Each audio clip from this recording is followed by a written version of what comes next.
And there you go, everyone. Welcome to the panel from hell. I'm Jeff Keighley. A big day for Baldur's Gate 3, and we have a lot of information to guys about the game. But first of all, we started with that incredible CG. You've seen some of that before, but of course the end was brand new with the world premiere of the full CGI intro for Baldur's Gate 3. And from the looks of it, as you saw right there, we are going to hell in this game, and we're going to learn a lot about that reveal and so much more today. But we're not going to hell alone. I've got some special guests for this panel to give you all the inside scoop on early access for BG3. I'm joined by Mr. Larian himself, creative director Sven from Larian, of course, and also D&D unicorn Chris Perkins from Wizards of the Coast, and Larian's legendary writer Adam Smith. Guys, I have to say, Chris, I guess you didn't get the memo about the set here. It's like these guys. No,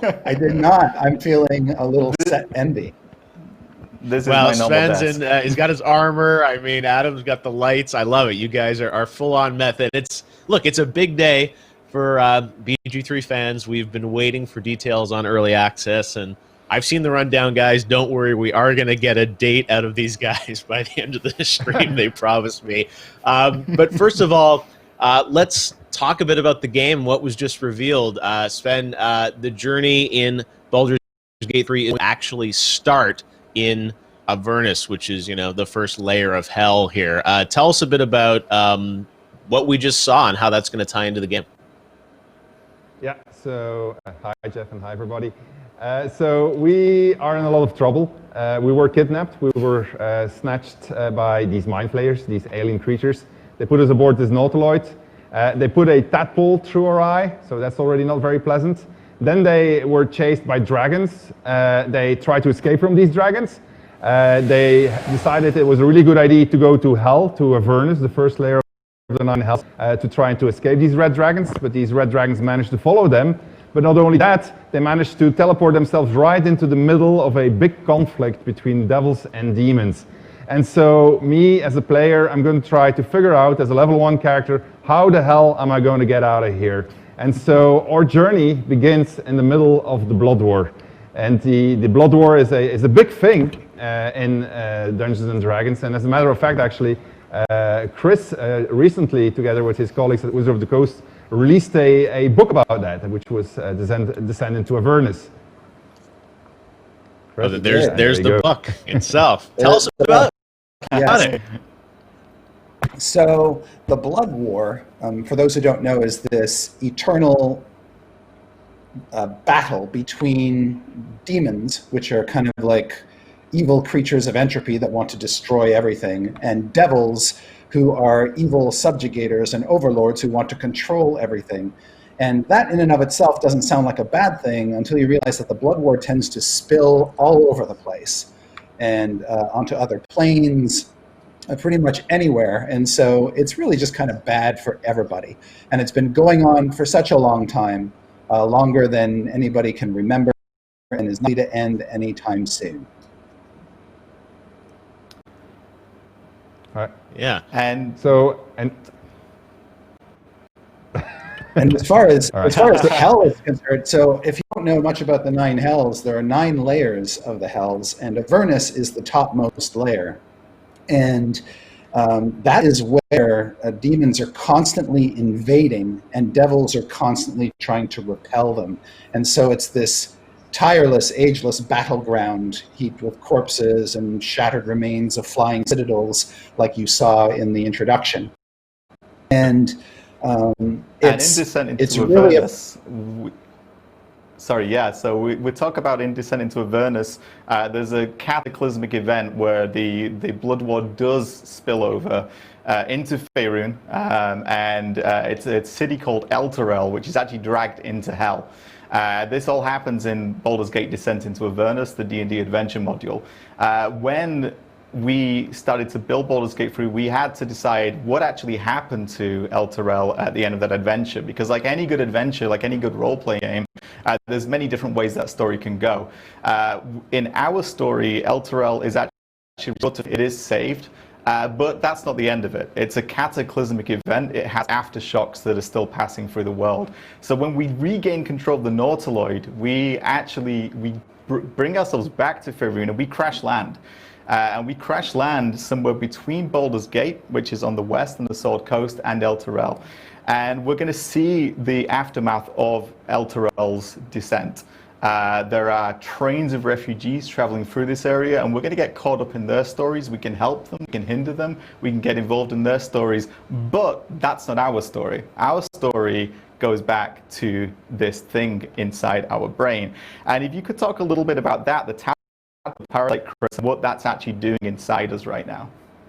Yeah, so mind flayers, they're awful. But mind flayers do not procreate the way most other creatures do.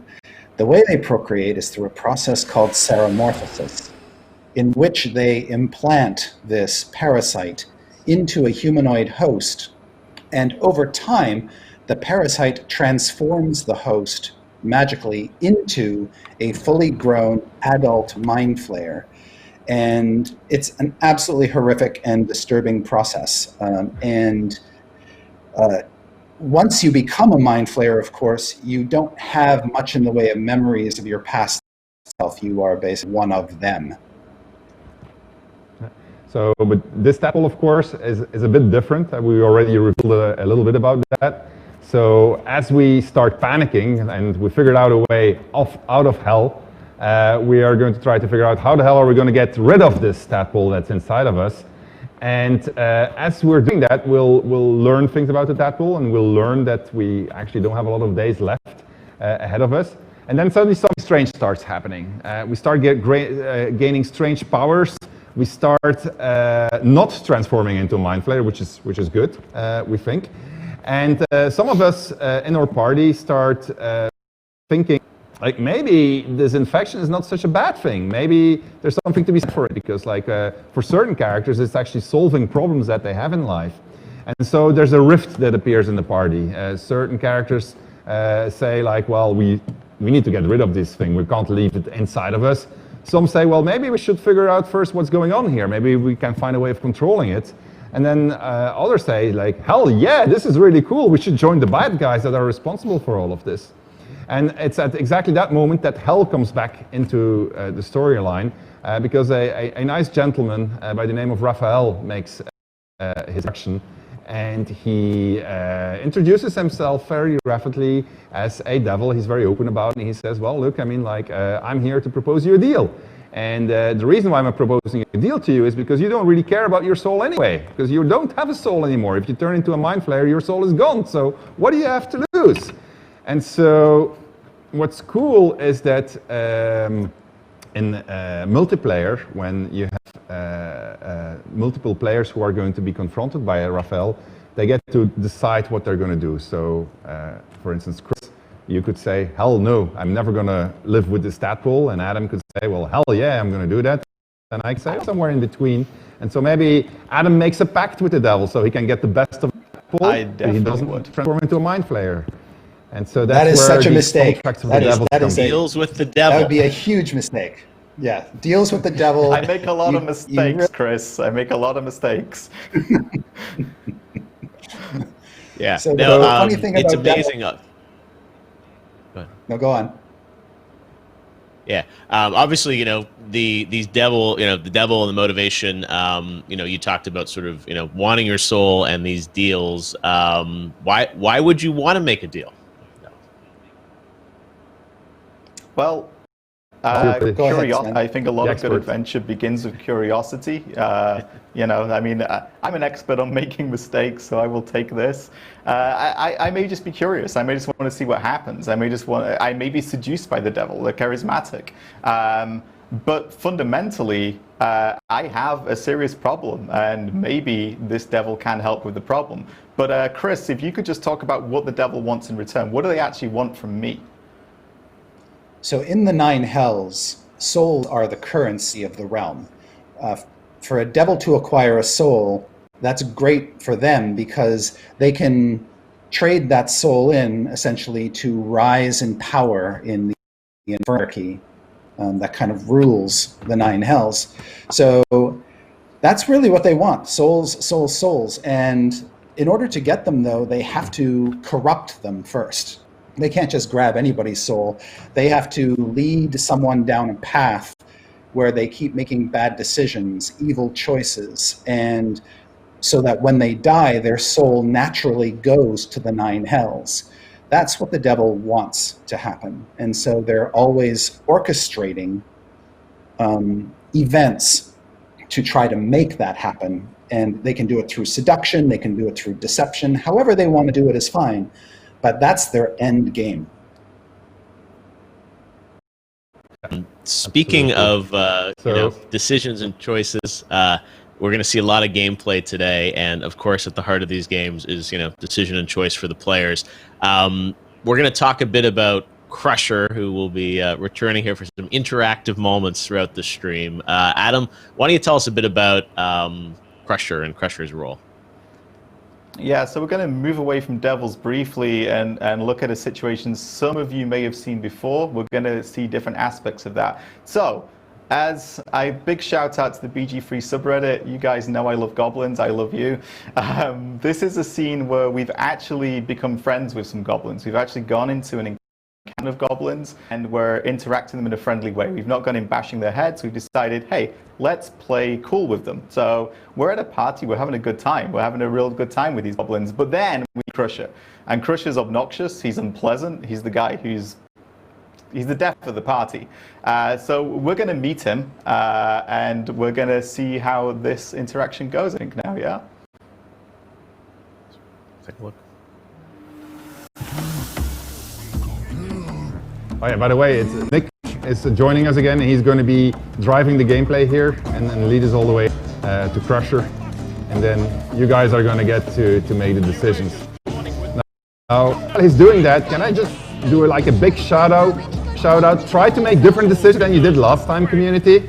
So try to not make the same decision, so you can see how this pans out differently. It's up to you. I mean, but I would sincerely advise you to go in a different direction. Rest his arm with me bare hands.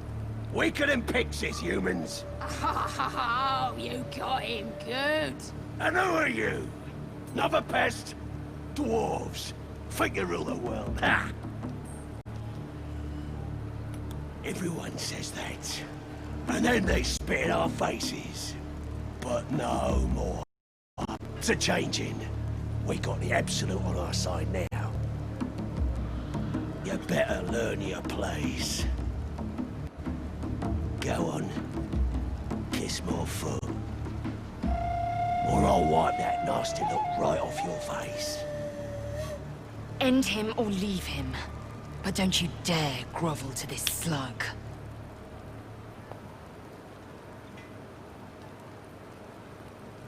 All right. Do I need to rip your ear shells off? You heard me. There's our choice.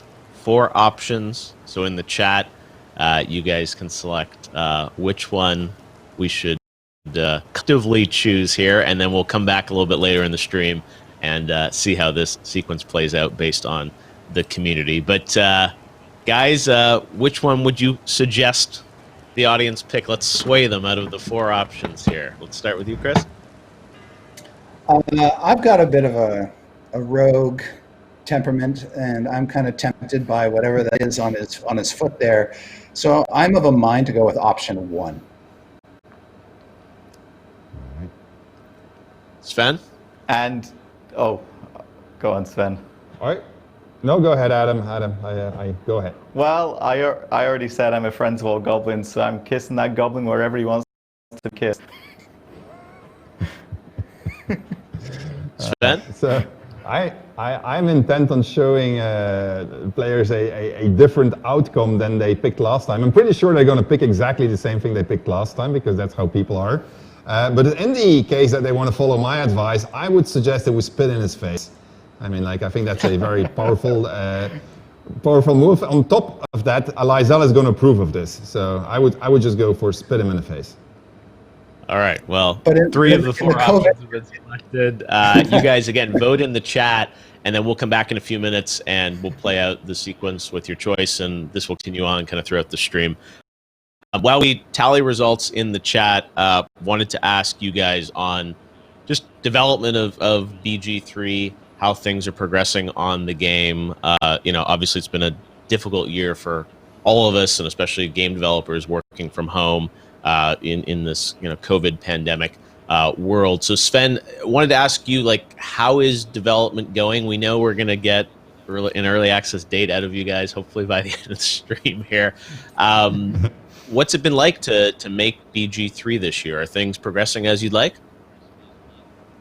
Yeah, it's going. I mean, the question how development is going ever since we started on this. I think I had the guys from Wizards ask me continuous, how's it going? How's it going? How's it going? So I'll be very happy that we can say, well, actually we have something to show now, so that you can actually go and play, and then I think people will like. So, but it's going. It's slower than we had hoped, of course. But we're getting there. We got pretty much all of our content in there. We managed to get our recording studios back online, which was a big thing. So they're going to be recording the final bits this month. So that's good. We are making progress. Work from home. Luckily, we have studios scattered around the world. So several of them are booted up again. So we're working at 50-60% capacity. So that's also really good. So we're in a good shape to actually push this thing through and get it into the hands of players, so that at least they can start fooling around with early access. We would probably already actually have been able to ship early access if we hadn't fallen into some of our old traps. One of these is our ability to underestimate exactly how much we have to add. It seems like we have this counter where we see okay, these are the amount of dialogues in the game, this is the amount of dialogues that are recorded, this is the amount of cinematics that are finished, and that counter is supposed to go to 100%, and then we can ship the early access content. But I think this counter has been doing it, went from 70 to 80 to 90 to 80 to 70 to 60 to 70 to 80 and so forth, and recently it's been trying to get to 100%, and it's been hovering around 95% since forever. And so that has everything of course to do with the fact that for each dialogue we write, 2 new dialogues pop up as edge cases appear, right, Adam? Yeah, first of all, sorry. Second of all, there are multiple reasons for this. This is the first game that the scale that I've worked on, and one of the things that we are very, very keen to do is to make sure this world is as reactive as we can possibly make it, because that benefits all of you when you play. So as we build a situation, as we build a quest, as we build a dialogue, what we find is that somebody within the team or somebody within a different department might say, well, I'd love to be able to do that, or I'm going to approach from this angle, or I'm going to break the timing of this and the chronology of it. And we don't say no, we say yes, and then we adapt to that, and we make sure that the dialogue makes sense, that the way the world reacts makes sense, and that it remembers what you did. And that just adds complexity onto complexity, and it makes for a really, really satisfying experience. And the other part of that is that if somebody has a really cool idea, then it tends to find its way into the game. And we have a lot of really smart people who have really good ideas, and those ideas do end up in the game on the whole. And it goes further than that. Sometimes we have a very small idea, and it blossoms and it grows, and it ends up in the game. And I think Sven has a particular example of something that really demonstrates this. And yeah. Absolutely, absolutely. I got this real cool button that I'm going to hit right now for the first time. It's I think I hit the right one. Yeah, there you go. Oh, I like a good world premiere. There you go. Yeah, hold on. Wait until you'll see my other button. We're a company that iterates a lot, as Adam said, and we give a lot of room for what is a good idea. So a couple of weeks ago, and this is literally only a couple of weeks ago, and I picked this example specifically because of that. One of our scripters transformed something that was a piece of scenery into an interactive object. And so we do these regular reviews of the content, and we're looking at this thing so that's pretty cool. And so then the interactive object became a situation. And so we looked at that situation and said, oh, that's really cool. And then that situation became a scene where you can recruit a follower, and it said, whoa, this is really, really cool. And then now there's an entire movement within the company trying to make this follower into a companion, which is where I said, okay, stop. All right, so we're not going to start doing, otherwise we're never going to end. But it's a very cool example of how the game gets better, how it gets evolves pretty much like a tabletop campaign would go together with the players. In this case, the players are the developers. And it's also something I'm very proud of what the team did, because you literally have to realize that what you're about to see right now, 2 weeks ago, did not exist. And it was just a stupid object somewhere sitting on the line of a nautiloid. So I'm going to hit my button again, and then we're going to have a look at, oh, there's my button again, our lobotomy scene. Let's look at it.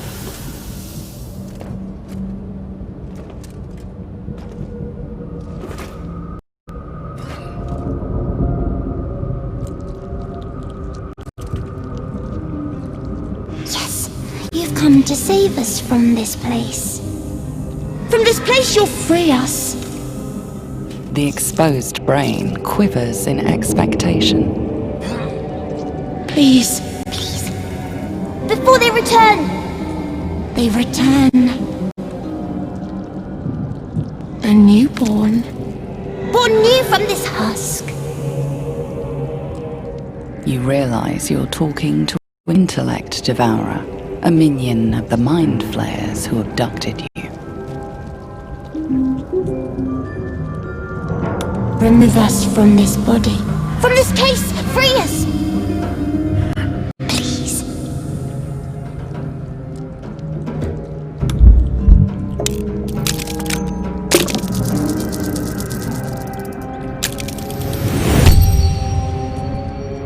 You notice edema, a swelling of the brain causing pressure where it strains against the shell of the skull.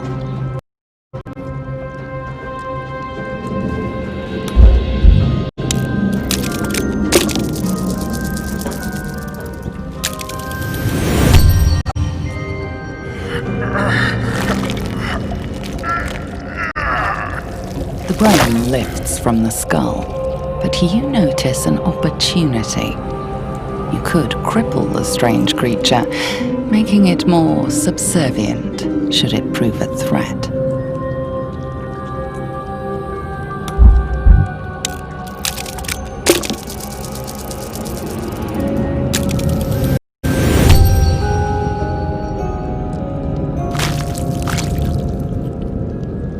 The creature seems unaware of your interference. It relaxes in your hands.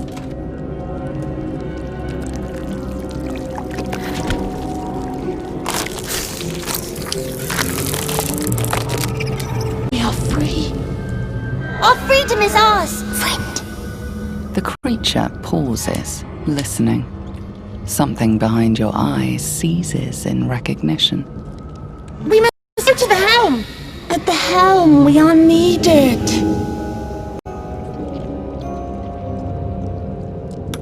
Us. We are us.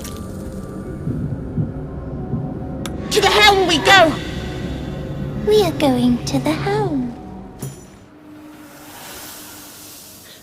Isn't that awesome?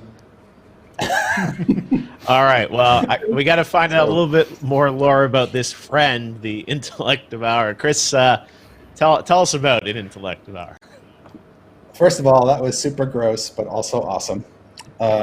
Intellect Devourers are creatures made by Mind Flayers out of the brains of humanoids. The Mind Flayers have arcane rituals that they can cast upon the brain and then transform it into the creature that you saw. Now, what's dangerous about an Intellect Devourer, once it's been created, is it itself has these psychic powers and can psionically or psychically bombard you, causing your brain essentially to turn to slush. And then once it has destroyed the brain in your skull, it teleports into your skull, replaces your brain, and basically operates you like Hey, Sven's got one right there. Operating a puppet. I got it. I'm trying to eat it, but my armor is stuck.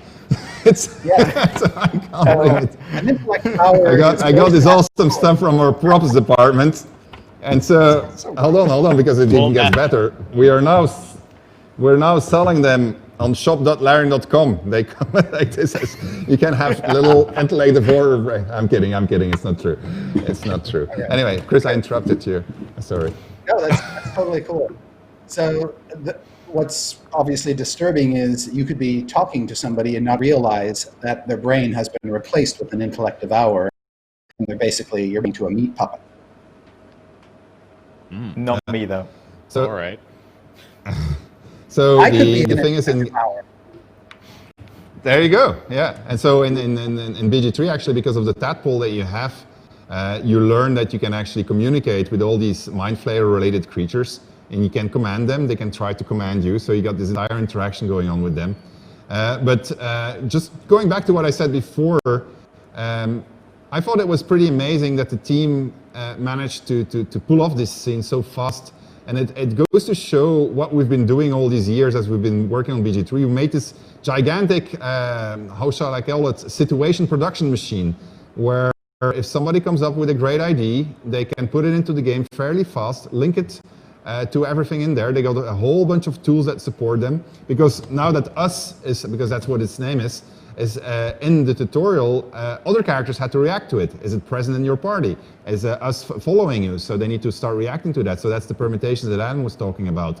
And that came about really fluently when you looked at it, how the development of it was going. And it goes from, I mean, this started with scripting.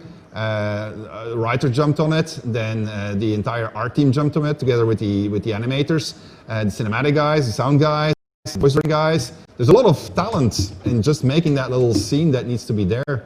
And I just find it amazing that they can get this, and it shows how far the studio has come actually since we started working on BG3 back in 2017. So we have now this huge machine that can support lots of choices, and we're heavily abusing it, let's put it that way. Never-ending content. But yeah, that's a fun sequence, and obviously you guys have been building so much content that we're going to talk about. I mean, the amount of stuff that's in early access, we'll get to it, but I'm pretty blown away with what you guys have put together. So let's check in with our friend Crusher now and see what the audience wants to do next. We have the results of the poll in, and it looks like 41% of you picked to intimidate him with how about you kiss my feet instead. So with the audience, let's take a look. World premiere.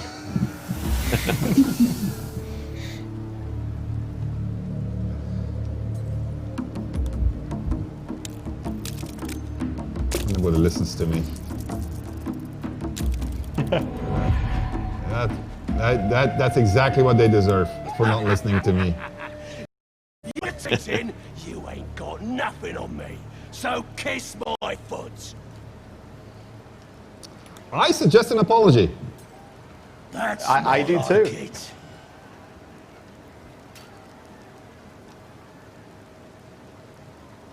All right. I couldn't read what you did, Nick. All right. All right, the next choice there.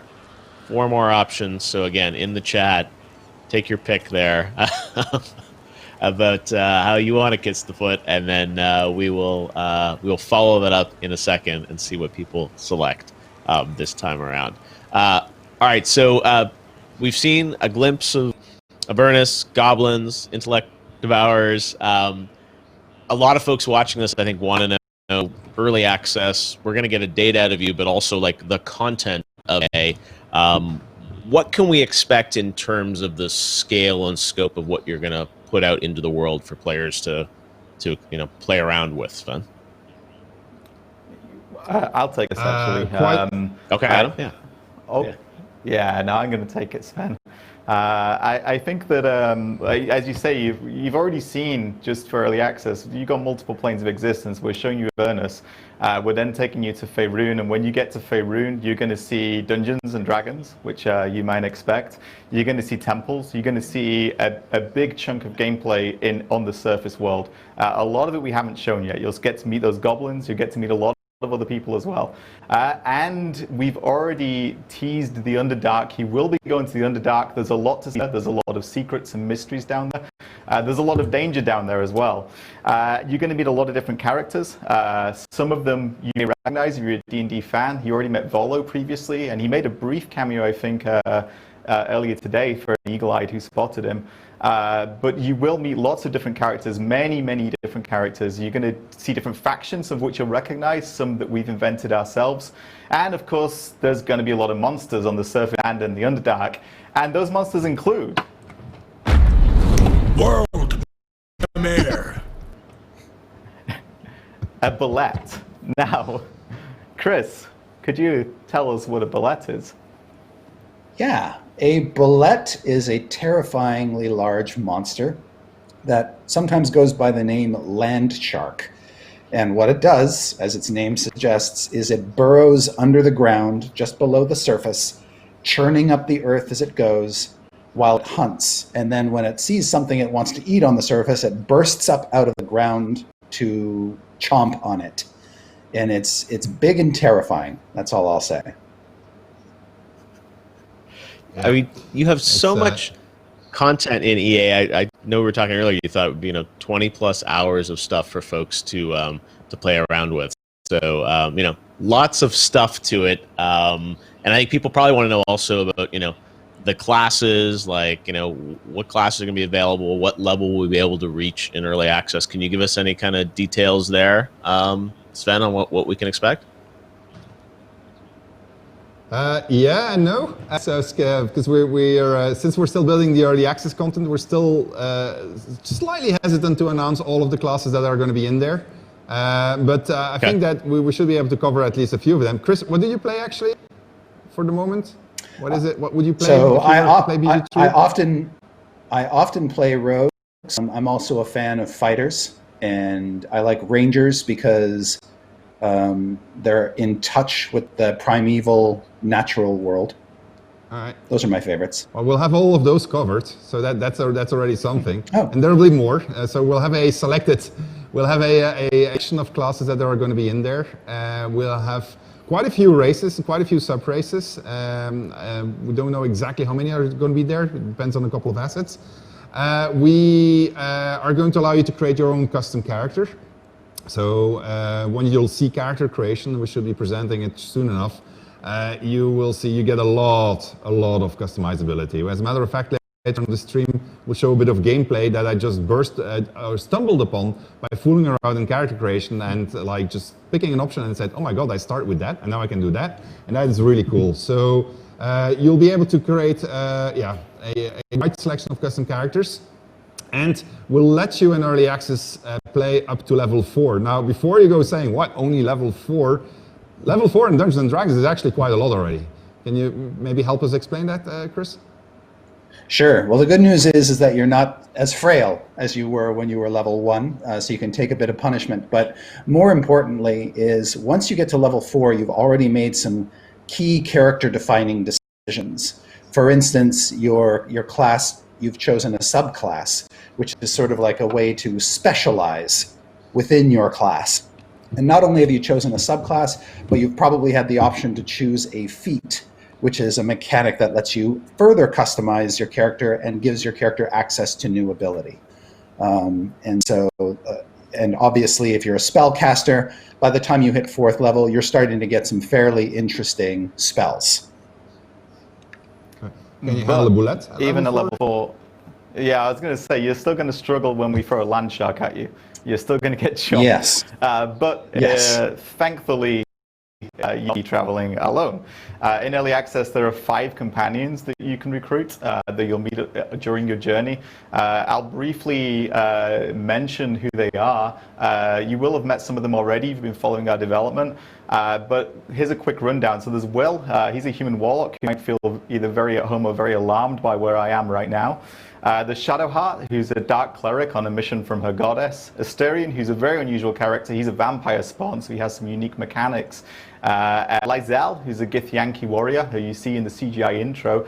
You see the Dragon Riders there as well. She's not with that group, but they are other Githyanki. So she knows a lot about Mind Flayers, so she's a very interesting character. And there's Gale, and Gale's a human wizard who has more things going wrong inside him than just a tadpole, but we'll say no more about that. Now, with all these companions, I think everyone wants to know, can friends play companions? Are we going to get multiplayer in, at least in EA? So not instantly. So we'll introduce it to play as one of the origin characters later on. That'll give people the opportunity to get to know the companions from a third-person point of view, if you want, just by recruiting them. I gotta say, depending on which companions you pick, we talked about permutations earlier, you'll get a completely different experience. Like if you, for instance, if you take Shadowheart and Lysel, they can't stand each other, so that gives you completely different dynamics than if you take characters that actually like each other. So you should be able to have a lot of fun fooling around with these things. And we will have multiplayer in there, so you will be able to play with a party of up to 4. You'll be able to play online, you'll be able to play in LAN. We won't have split screen available from the get-go, but that will be added at some point during development also. So there's going to be quite a lot of things that you can fool around with, because between the class choices that you'll have and the race choices that you'll have and the choice of companions that you can have, that's already, when you start adding up all the permutations and you see what it means in game to have made those choices, that's already a lot of content that is going to be present in there. Yeah. You talked a little earlier about like still figuring out quite what classes will be available at EA. I mean, it's like there's still things to be done, but I know we're going to pin you down on a date by the end of the stream, you promised. What is there left to do kind of between now and when you let the world in for early access on the game? Right. So I don't think we're going to add much more characters like us last minute anymore. So that was just really because they were still working on the tutorial area. I have to say the tutorial area is not finished yet, so we need to finish that one. We got the Act 1 that Adam talked about, that's done. So all the content is there. We're still balancing. There's some assets like the bullet that we talked about earlier on. Right now it looks like a bear because it's using the placeholder for bear, but soon which is terrifying when it comes out of the ground. It's pretty cool actually. It chases you around the Underdark, so it comes out at the most inopportune of times. So it's a rather interesting encounter, especially because it mingles with other encounters and you don't know when it's going to happen, and it's like it freaks the hell out of you because you're almost dead and then suddenly the bullet is there and you say no. Like, so we'll see how that works in early access if people hate it or not. We're doing play tests now. And, actually, we have a bunch of people that are going to be passing by in the next couple of days, and so that will be going on until early access.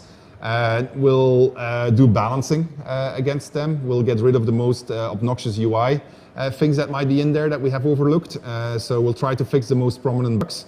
And then the last bit that is really, if there's one thing that at this point I think might cause a slight delay in addition to the date that I'm about to announce. Oh my God! Here's the asterisk.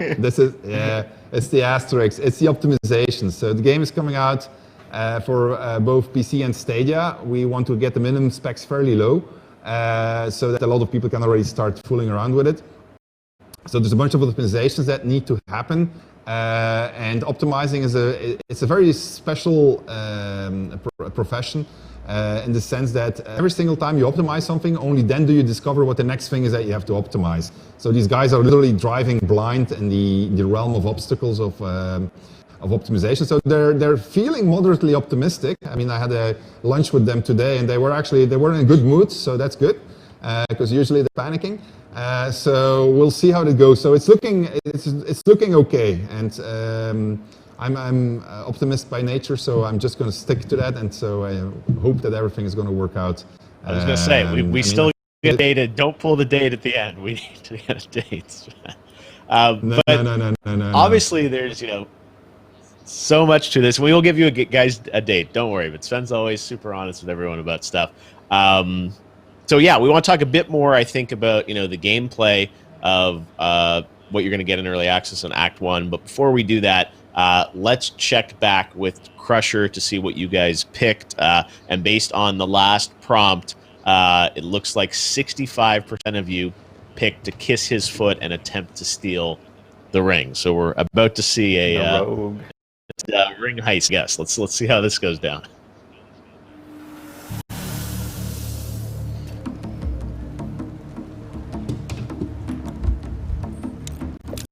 social distancing option in this one.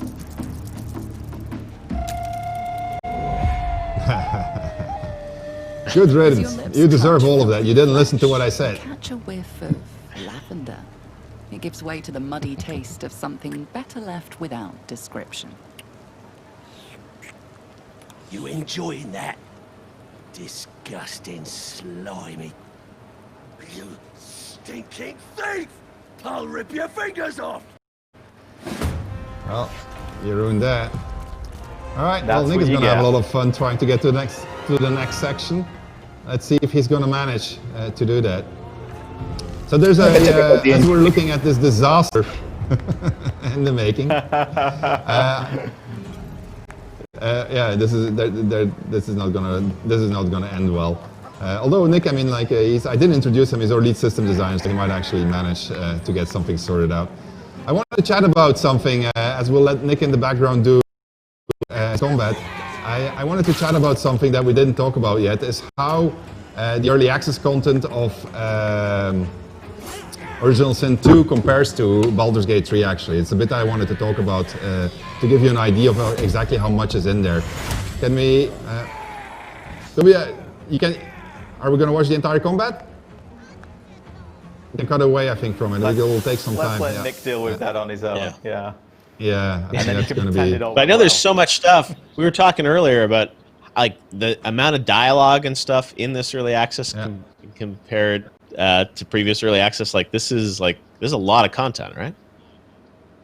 Thank you, Jeff. I wanted to drop that because I looked up the numbers and they're pretty impressive actually when you look at it. So Baldur's Gate 3 early access has 80 potential combats compared to 22 in or 2 as early access version. The dialogue lines in Original Sin 2, we had 17,600 lines in all of Act 1. We have 45,980 lines at the moment in BG3. When you look at the amount of spells and actions that are available from the get-go in early access, so for those two that was 69, and here we'll have 146. And then when you look at the amount of characters, and that's by far the most impressive one, in Original Sin 2 it was 142 characters that you encountered in Act 1, and here we have 596 in BG3's early access version. So I'm saying these numbers because it doesn't mean that you're going to play that much longer when you're going to play the early access version of BG3 compared to those two, but it's just testimonial to the amount of choices that you're going to get to make, because you won't have to do those 80 fights. It really depends on what choices you made. You will never see 46,000 lines of dialogue. It really depends on which paths you took, which class you selected, which companions you had, and so forth, which choices you made.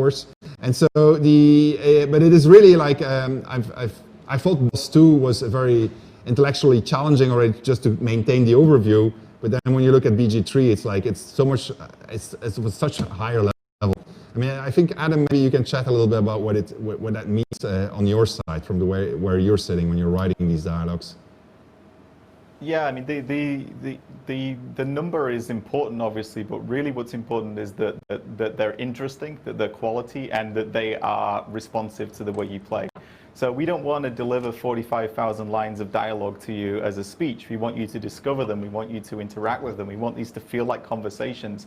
So you're going to get, on a playthrough, the ones that feel right for your playthrough.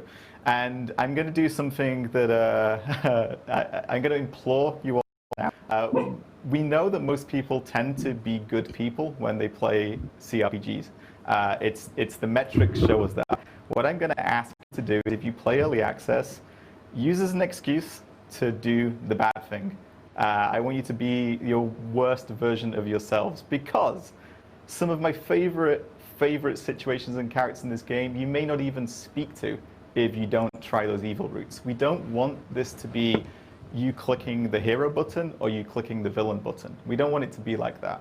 We want the world to react to the things you do, and we want you to have reasons for doing them. So if you're doing something terrible in this game, you can probably justify it because you're in a bad situation, but you can also just be really, really bad.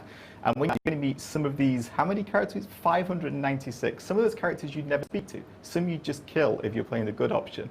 And some of them have really interesting stories to discover. So I beg of you, be evil just this once, but be good in your lives. Early access is a really good opportunity for this.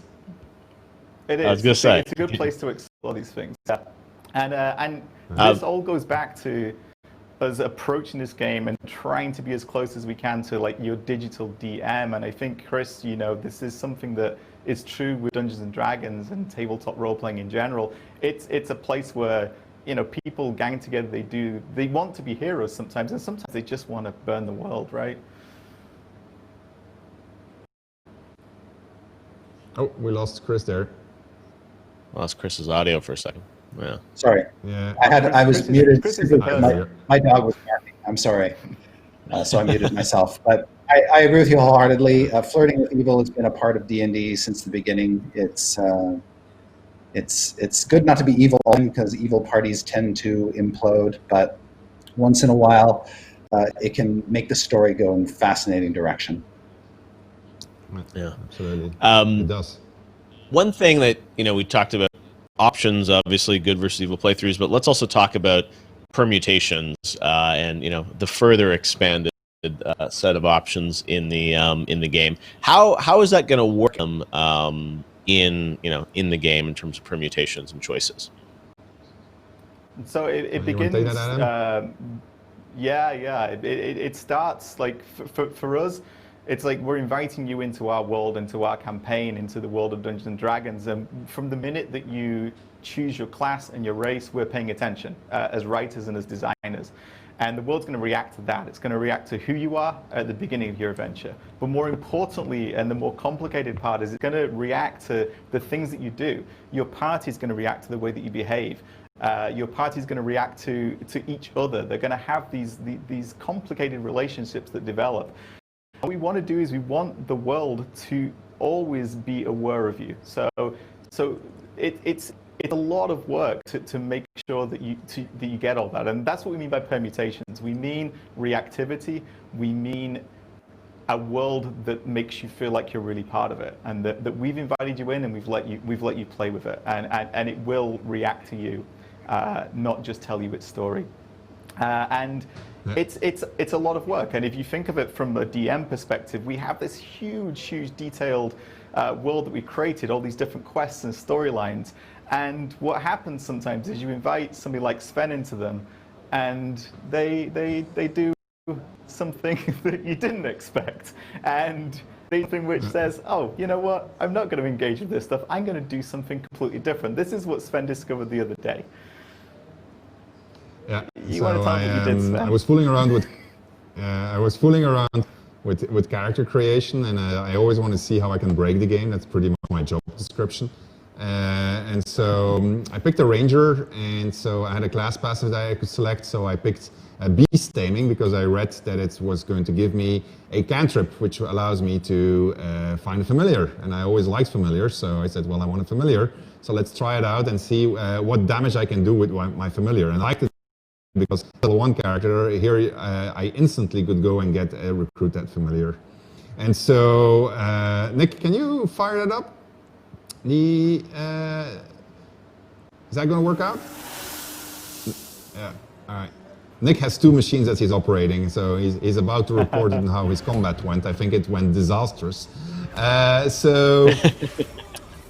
Here you see him summoning a spider. So he has a whole bunch of familiars that he could have picked. He could have picked a crab or a cat or a raven or something more interesting. But the spider is also pretty cool. And the thing is that he can then take control of the spider. And so that's the thing that I started fooling around with. And I actually took that spider. I went the entire other side of the world, and so I went with my spider and I listened in on conversations, and I went to look at what all the evil guys were up to, and the amazing thing was that in general it actually worked, and so that was pretty cool. So I called, can you do a little jump, Nick? Because the spider has this really cool jump. And remember the game of verticality, so just that ability, the ability to jump far as this spider, that alone already allows you to do a whole bunch of things. But the spider can also cause mayhem. Can you go in and bite maybe? So this is a little bit further. There's a character called Shadowheart. She's one of your companions. So maybe bite her in her leg or something. So here we go. Up. Oh, shit. Oh, critical hit. Oh, she didn't feel it. Do it again, Nick. Oh my god. Oh, she doesn't react. She's supposed to react. Oh no, it's failing live.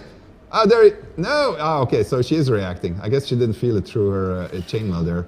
So things like we chatted actually after me doing it, and I said, "Are you going to put a leash on this?" Because that's normally what a developer would do, right? They would say, oh, "Okay, well, you can't allow this to do. It's going to break the entire game. You have to make sure that you can maximum go 20 meters away, or some silly rule like that." And so we looked at each other and said, "Nah, we're just going to leave it in there. I mean, it works for the most cases. So let's see if the scripters can make it work across the entire game." And so the one limitation that we put on there is that the spider can't go through doors. So that's it. They can't open doors. Obviously, they would be able to go through doors, but with them to do level transitions. But other than that, you can take your familiars. You can take a cat. You can send your cat somewhere, and then you can get the cat to...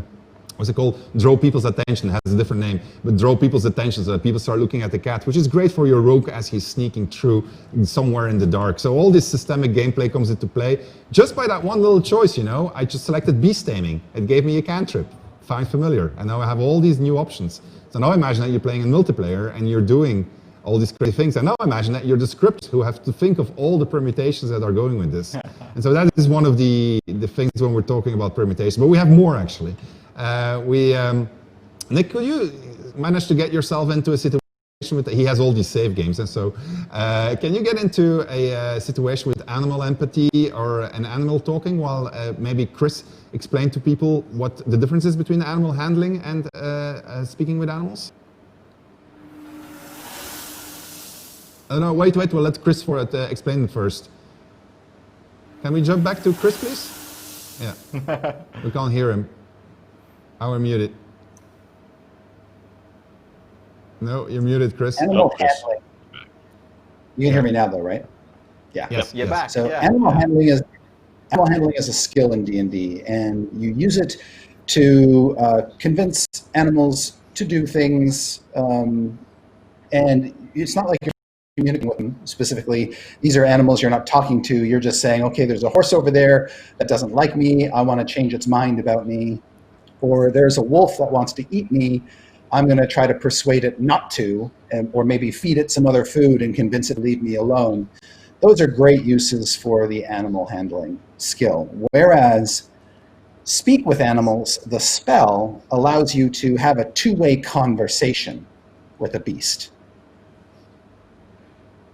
Yeah, and so when we were starting to prepare development for the game, we looked at animal handling, and we obviously had done a game in which you could speak with animals with Divinity Original Sin, and say, so what are we going to do? Are we going to put animal handling in, yes or no? Because it actually means we need three dialogues. And we need the dialogue when you click on an animal where you're just not handling the animal. We need the dialogue that you're handling the animal. We need the dialogue that you're speaking with the animal. So it means every single animal is going to come with at least three dialogues, not counting the permutations that are going to come out of this.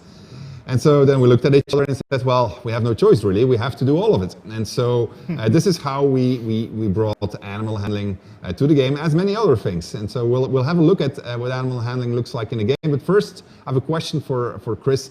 If you were to DM a campaign and somebody wanted to try animal handling on an owlbear, would you allow it?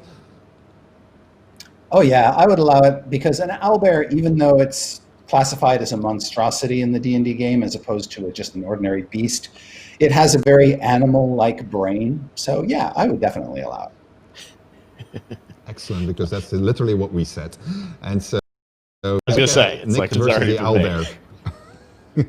So you got, I love owlbear. you know, you've got living things you can speak to, obviously, owl bears, spiders. We're going to see the owlbear, right?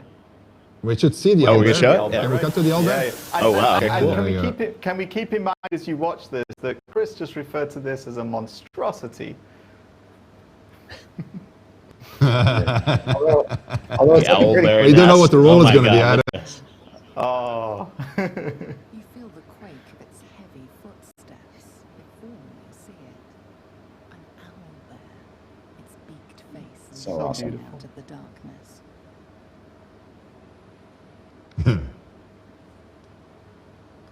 Wow, this is cool. Is he going to try animal handling now? So bear in mind, if you had speak with animals, he could have talked to it. Yeah. The owlbear's one good eye flicks away for a moment. You follow its glance and see an owlbear. Oh my gosh. Oh. Yep. So we're not going to spoil everything tonight. But the Owlbear Cup, if you manage the situation really well, leads up to multiple other situations in which you find that Owlbear Cup. And if you really, really play your cards well and your dice roll well, then you can actually recruit that Owlbear Cup in your camp, and then you can see the things that happen in your camp. Now, it wouldn't be BG3 if what happens with the Owlbear Cup in the camp depend on what other animals you brought there. So the Owlbear Cup could create quite a lot of havoc. So if you had a favorite pet dog there, it might be that you wake up one morning and your favorite pet dog might have had a small accident. So these are things that you need to take into consideration as you're playing the game. But they're the cool, fun situations that roll out. And all of this is brought to you cinematically also throughout the entire game. And that's where those well, not only where those 45,000 lines of dialogue come from, because we have yet another example of things that bloated our dialogue count. Oh, yeah. And maybe you want to chat about that one, Adam. I was going to say, it's like there's even more, right? Yeah, no, like we thought if you can speak to the animals, you can do the animal handling, you can speak to all these different creatures, you can speak to goblins, you can speak to people, you can speak to Githyanki. And then we thought, well, there are other things that you can speak to in the world of Dungeons & Dragons, and that's dead things. So we also allow you to speak dead because we didn't have enough dialogues already. And thankfully, Dungeons & Dragons does have a rule for that. So Speak with Dead is implemented in the game. If Chris, you could just explain how that works in 5th edition? Yeah, so this is necromantic energy, and it allows you to ask questions, to 5 questions of a corpse. Now, the corpse needs to be relatively intact so that it has like a working mouth or something it can use to. That's one condition. The other, of course, is the corpse only knows things that happened prior to death. Its answer is somewhat limited. Also, the corpse is not always necessarily friendly to you, and as precise an answer as you want. So when we were implementing this, Chris, you cut away from me there. Did you guys hear Chris? I didn't hear him. You're back now. Yeah, he's back. He's back alive. Okay, there's nothing wrong on my end. It was just something in the system, I guess. But I was going to say, so Speak with Dead is a spell that lets you talk to a corpse. And you can ask it 5 questions. Go on. All right. Are we? Yeah, We're good? sorry. All right. You're good. We can hear you now, Chris. Necromantic energy to communicate across the void. It's 5 questions, and the head needs to be intact. And we could have gone the route of just making sure that everyone who died had their head explode, or you decapitated them. We didn't. So there are a lot of dead people that you can talk to in the game. And we've implemented as close as to D&D rules as we could, and we've got a pretty cool take on it, I think. And I think we can look at one of those, right? Yeah, that is correct. So this is actually on the very beach where you will crash with your nautiloid after you played the tutorial area. So we've shown this area before, but there's bodies lying there, and so he's going to take a scroll, Speak with Dead, and then he's going to have a chat. And so,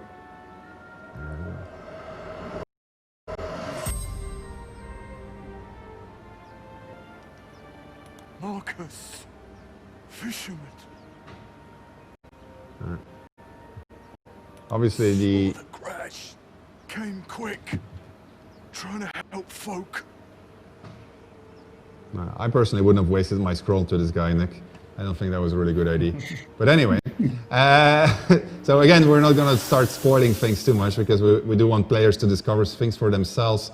But so when you add all of these things, now suddenly that number of 45,000 starts making sense, especially when you then take all of the different types of playthroughs that you can have of the content. So it is an incredibly reactive game with a lot of choices that are made available to you as a player. In this particular case, Chris, which classes can you use Speak with Dead as? Because not everybody can use Speak with Dead, for instance. Yeah, I mean, well, if you have a spell scroll, that's really handy. But a cleric, for instance, is very handy with Speak with Deads. And so if you have a cleric in the party, that's a good start. Yeah. So that's another example of how which classes you have in your party actually define what gameplay options are going to be available to you. So, and when the full version of the game is going to release, when we'll have all classes in there, it's going to become very, very hard to get out of character creation because you'll have to make some decisions that will have lots of ramifications as you go across the game. I got news from from Crusher, so it didn't end well. Goblin camp. What's the latest? What's the? So I'm picking up that he died miserably. All right, and yes, so he hasn't been able to get back into the situation that he. So we're not going to see the end of Crusher, unfortunately. So that's going to bring me probably closer to one of the problematic things, which is going to be the release date, I guess. Is that correct? Exactly. This is the awkward part of the stream, but we are going to do a Q&A at the end for the community as well. So if you guys have questions for these guys, that's your next interactive thing to do in chat. Is you're not going to get to pick the final question moment, but you can throw a question at these guys. So put those in the chat, and then at the end we'll come back and do some Q&A with these guys as well on what happened. But yes, we are going to talk about the early access release date in a minute here. But let's talk like philosophically about early access. You're here addressing many of the fans watching are folks that are going to be, I'm sure, jumping into early access. What does that kind of mean to you as a studio? Like, how are, early access is a term that people throw around in a bunch of different ways, and sometimes it's just, literally a marketing beta or something. I mean, I know that you guys treat this part of the development of the game. Can you maybe talk a bit, Sven, like philosophically about like what you're looking as a studio to get out of early access? You'll get feedback, sure, but like how is it going to affect the game and your approach to finishing it up to 1.0? I like that you're asking me these philosophical questions with a brain in my hand, so it's really cool. That's it. To be or not to be. So yeah, I know. So we did early access for Original Sin 1, and we liked it a lot because it helped us to make Original Sin 1 a much better game. So we went full in for Original Sin 2 in early access, and that made Original Sin 2 a much, much, much better game. And so we're hoping to get the same out of early access for BG3. So we're going to go into early access, and we intend to stay there for a while as we improve everything that our community doesn't like about it. Everything that we see is problematic, and the way we're going to do that is we're going to, and on the one hand, we're going to do a whole bunch of analytics, and on the other hand, we're going to listen to what the community is telling us. And so the analytics, we use tools for that show us things. I mean, I think we have some heat maps from Original Sin 2 that we can show. Is that correct? Yeah, you show me this. This is so cool. Yeah. So what are we looking at there? So that's for those two. That's a heat map of the early access part of Act 1, and that's where people were dying. So if you played those two and you look at the lower part on the left side, there's a big red spot. That's a guy named Migo. Everybody who played those two will remember Migo because everybody pretty much died there. So we could see that everything was as it should be. And so if the entire map becomes red, it means that we have problems.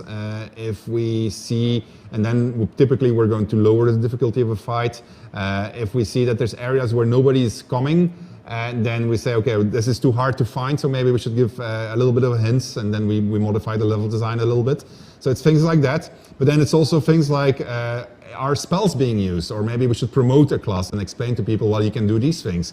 Do they actually figure out that they can speak with the dead? Maybe they never figure it out because they don't think it would be possible. So we then tell them through a tutorial box, hey, you can speak with the dead. We spend like this amount of thousands of dialogue lines on it. Please try to speak with the dead. It's pretty cool. New gameplay options and so forth. So that's the analytic part, but then there's also the qualitative part where we just engage with the community, not necessarily directly on the forums, but we do read them, and then we use what they tell us to drive internal debate over how will we change things. Like one of the really big examples from Original Sin 2 was we had this thing called durability. People hated it vehemently. They really, really hated it. They like hated it intensely. And so they came up with a whole bunch of arguments, and so eventually we listened to it. We were stubborn, but we eventually listened and made a better game out of it. And so hopefully the same thing is going to happen here with BG3, because it's certainly not easy to translate a rule book that's been around for some time that has so much fans into a video game, and then trying to do justice to the rule book, but also make sure that the video game is a lot of fun. So we have to find a very fine line in between there, and there's many possible interpretations. And so we came up with our interpretation, but now we'll let the community judge it. And then if they come up with better ideas, same thing like what you saw with the Intellect Devourer, we'll just adapt and we'll put it in there. I mean, in the end, it is about, I guess, creating a story with the community, creating a game together with the community, just like what you do, I think, Chris, right? So if you're creating your campaigns, you go along with what people tell you. Exactly. D&D is a shared storytelling game. So the best ideas come from all around, you know? Yeah, Yeah, excellent. and we So this is literally it. Yeah, well, I'm sure the community... But I was just going to say, we know where our story's going, and we know the various terrible and wonderful ways that this story can end and the different places it'll take you to. But as storytellers, we want the audience to be part of that. And that works for me as a writer within Larian. You know, people play my work every day, people look at my work every day, and you become better through that. You become better by listening, you become better by engaging, and storytelling is very collaborative. So if there are characters, just as in a tabletop campaign, if there are characters that people particularly love or particularly hate, then we may notice that. And you know, it's already happening. We're not even in early access yet, but we see you guys talking, and we see the things that amuse you and that you're interested in, and you know, we do pay attention. So it's you know, many of the people...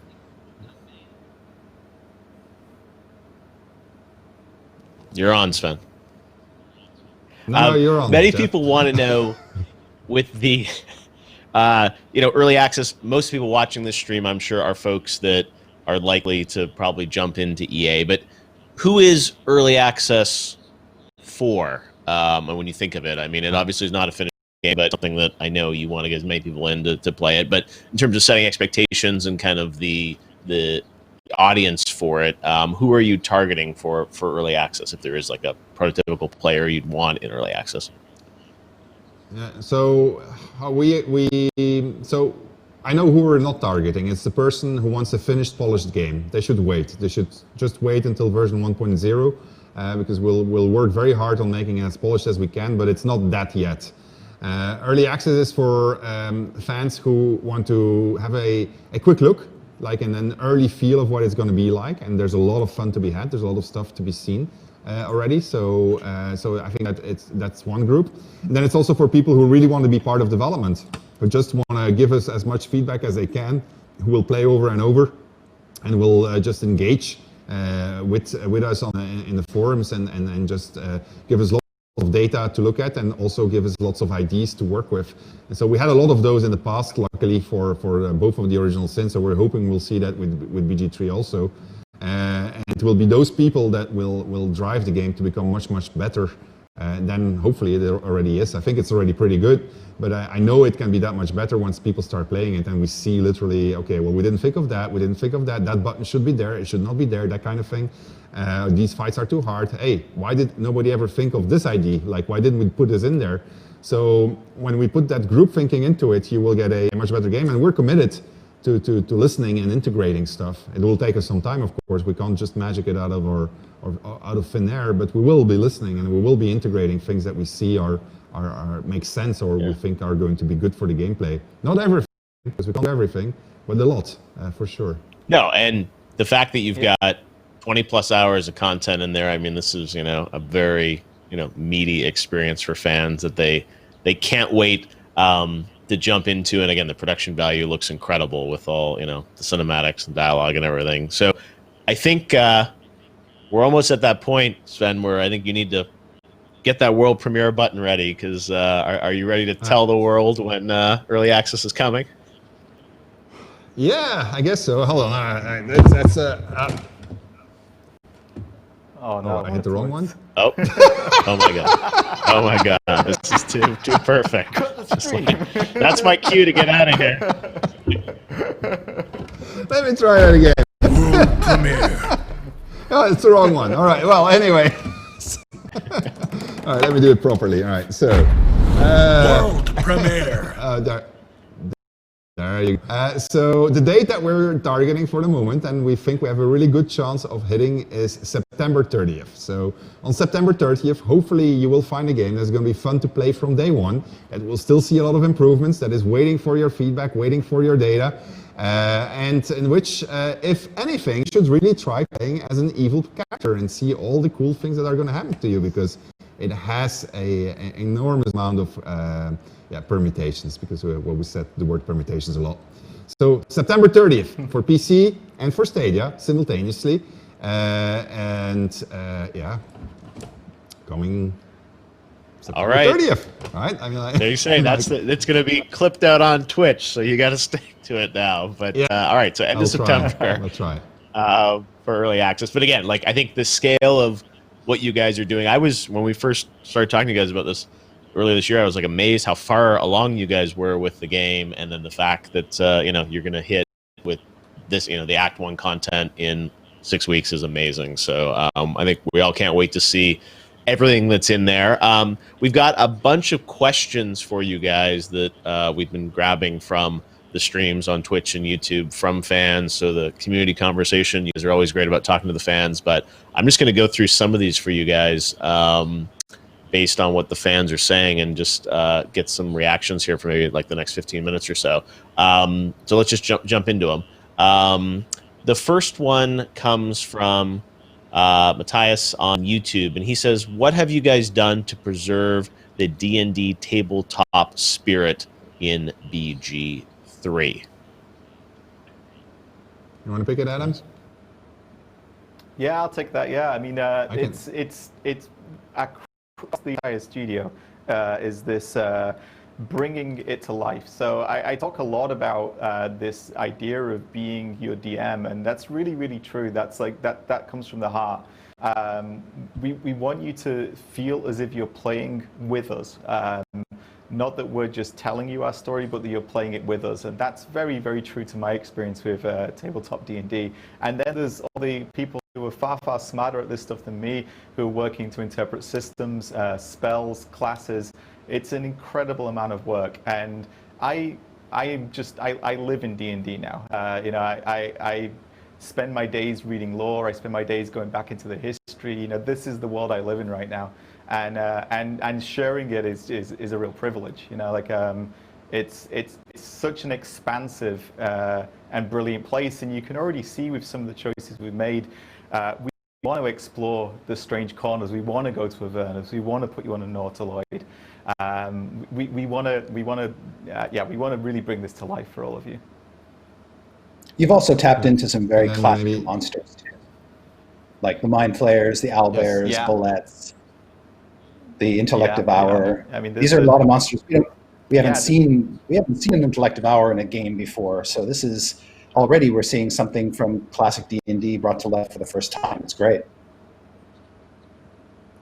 An Owlbear bear cubs. I would like to add. Yeah. There's a very, very, very strong push and a lot of pressure actually inside the studio to reward players' agency regardless of what choices they made. Make sure that there's always something for them. And so when you put what just said, and actually what Chris just said also, making sure that all those iconic creatures and locations are coming into the game. When you put all of that together, you feel like you're playing, hopefully, a tabletop session with a virtual game master, and that just reacts naturally to whatever your choices were as a party. And it's great in multiplayer, but it's also great in single player. Awesome.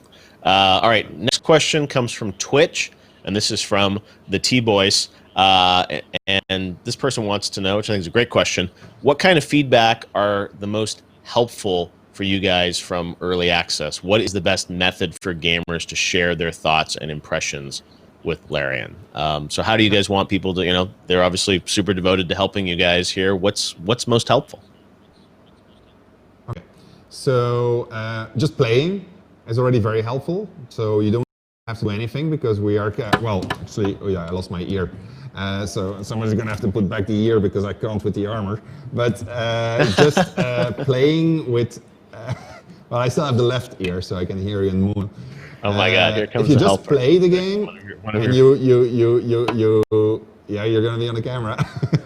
if you click on yes, I want to send data to Larian, the only data that we're getting is data from within the game, or data when you crash. That is already super helpful. If you want to go further, there's a variety of ways that you can reach us. You can reach us on social media. You can reach us on our own forums, the Larian forums. You can reach us on the Steam forums. You just basically write your thoughts there. We will pick it up. We have a community team, and they're looking at everything that people are saying and doing. And so we analyze this. So, and if somebody has a good idea, you can rest assured that somebody in our Slack channel is going to tell us like, that was a great idea. You should really listen to that. And so that is yes, that is a thing that you're going to, a way that you will be able to reach us. And in a much less professional sense, I lurk everywhere. I absorb your memes. I love them. Please keep giving them to us. You know, I watch you. I listen to you. But that's just me. Yeah, I forgot, and Reddit, of course, also. We are definitely looking at what's happening on Reddit. So that one too. I'm sure there's going to be lots of folks giving feedback. There's also a question that just came in from Discord. They're a popular place to talk about it. This is from the Wizard. And Wizard wants to know, will you add more races and classes during EA, or is what we get the first day all we can try out? Great question about sort of how early access is going to evolve, at least from a content perspective. What can you share about that? Okay, so yeah, no, classes are going to be added throughout EA, companions will be added, races will be added, features will be added. So a lot of the stuff that we advertised is present in early access, but there's more that we haven't advertised yet. And so you will see things pop in. And at the same time, you'll see the game change as we take the feedback into account, whatever the feedback is going to be. So I can't predict it up front, but you will see a lot of change. If you want to have a litmus test of that, or a point of reference, you just look at what we did to Original Sin 2. You just try to play Original Sin 2 in early access as we released it, and then look at the game that it's now. And so all the change that happened to it, that's something that can happen to BG3. With all of the content that gets added to it also, I mean, like Original Sin 2, I think like every month stuff was being added. And so you'll see similar things happening with BG3. Awesome. Next question comes from YouTube. Verity wants to know, will there be romance options? What can you tell us about romance again? Go ahead, Adam. Yes, there will. I don't want to tell you too much about them because you know, we don't want to get into too much spoiler territory. Romance is best discovered, you know, by yourselves. You don't want me to describe your romance to you. You want to experience it. But yes, romance is a huge part of the game. The campsite gets a little bit hot at times. That's absolutely true. You'll discover some of it in early access, but yeah. It's literally one that we want you to discover, but we actually went quite far in everything that we put in there, so people will find it as they're playing the game. I had no doubt that you have literally everything, although this next question is a good one, which I don't know if you've thought of or it's possible. Victor on YouTube wants to know, can we pet the brain? Yeah, with your thumb. You saw that. That's okay. That's an important question. I was thinking the same thing. I was going to say, there'll be a Twitter account, can you pet the brain? You probably will be able to tomorrow now, so... I was going to say, you guys are listening. There's still 6 weeks till early access comes out. Another question comes from YouTube about backgrounds for the custom characters. So, you know, tell us a bit about that. Like, how much can you pick or build out kind of a, you know, background or origin story for characters? So there's a bunch of backgrounds in the game. So they have systemic benefits, which are going to help your characters throughout the game. What we didn't do, and because we did start with it actually, we had backgrounds actually also give you a whole bunch of options. But then as we started implementing the dialogue, we actually had quite a lot of problems with that because folk hero, for instance, you got a tag option inside of a dialogue that says folk hero, and then the question from the writer was, yeah, but sure, but why are you a folk hero? What did you do as a folk hero? How did you get here as a folk hero? And so from the dialogue option point of view, the background options that were put into the game, we focused heavily on the classes and the races, and obviously on the things that you've done and earned throughout the game. But we didn't put the backgrounds in there, but at the systemics level, backgrounds do have an impact across all of your classes. Okay. Good to know. Next question, you sort of hinted at this earlier. For Lark Arn wants to know, have all the recruitable companions been revealed, or are there more to come? And will the roster be comparable to previous Baldur's Gate games? It sounds like there will be more added, right? Yeah, there will be more. There won't be as many as the previous Baldur's Gate games because we put a lot of extra stuff on our companions if you compare it. Just the relationship, because we have a, when people will see and they'll start playing it, you'll see the enormous amount of relationship options that are there and how far they go. So there will be less, but there are more coming. As a matter of fact, Adam is working very hard on his, and that one is not in the game yet. So not announced either. I will just shut up. Yeah, no, I'm super excited about it. I would talk about it all night, but obviously I cannot. So. All right. Next batch of questions here. And both these questions are about roles, and they come from YouTube and Kranen. Will there be a combat log that shows the roles occurring? And also, are there stats with modifiers that get added to dialogue roles? What can you tell us about that, guys? Yes. I'm sorry. Yeah, go ahead. Yes. Okay, there you go. All right. Adam. Simple yes answer. I think that's good news. Yeah. No, I mean, all right, and then we've got yeah. Great. Okay. And then we got one more question for you guys. Let's see. This one comes from Robert Fulmer on YouTube, and he says, "How interactive will the world be? For example, could I shoot a chandelier and it fall on enemy?" Very specific example, but the idea of Actually, dynamic environments, emergent gameplay. You guys obviously are building an amazing sort of systemic world, so I imagine there are some great emergent moments. What are the kinds of things we can expect in EA, or what are some of those opportunities? Well, you can. I think I demonstrated that in the previous gameplay stream. Actually, oh no, I didn't show it. Yes, right. It was in another. So yes. No, I never showed it. Yeah. So the answer is yes. Yes.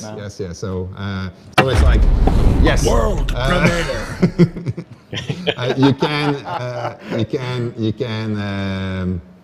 actually have a cool scene that we demonstrated with Press at some point, and where that was literally the thing that saved the day in that particular battle. So and so there's other stuff like that that's coming in.